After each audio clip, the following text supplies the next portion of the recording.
అసంపూర్తిగా ఉన్న చందంపేట గ్రంథాలయ భవనాన్ని పూర్తి చేసేందుకు అవసరమైన నిధుల మంజూరుకు రాష్ట్ర గ్రంథాలయ సంస్థ సంచాలకులకు ప్రతిపాదనలు పంపించాలని జిల్లా గ్రంథాలయ సంస్థ సర్వసభ్య సమావేశం తీర్మానించింది. ఈ మేరకు గ్రంథాలయ సర్వసభ్య సమావేశంలో నిర్ణయం తీసుకున్నారు.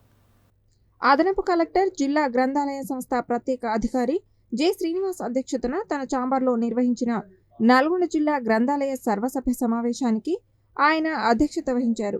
2024-25 సంవత్సరంలో గ్రంథాలయ సంస్థ ద్వారా చేసిన ఖర్చు, వచ్చిన రాబడులు, లైబ్రరీ సెస్ తదితర అంశాలపై చర్చించారు.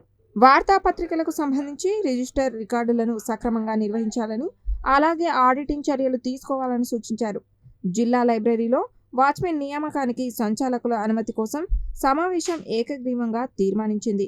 జిల్లా గ్రంథాలయ సంస్థ కార్యదర్శి బాలమణి, జిల్లా విద్యాశాఖ అధికారి భిక్షపతి, జిల్లా పంచాయతీ అధికారి వెంకయ్య, జిల్లా పౌర సరఫరాల అధికారి వెంకటేశ్వర్లు, వయోజన విద్యాశాఖ పిఓ మమత తదితరులు ఈ సమావేశానికి హాజరయ్యారు.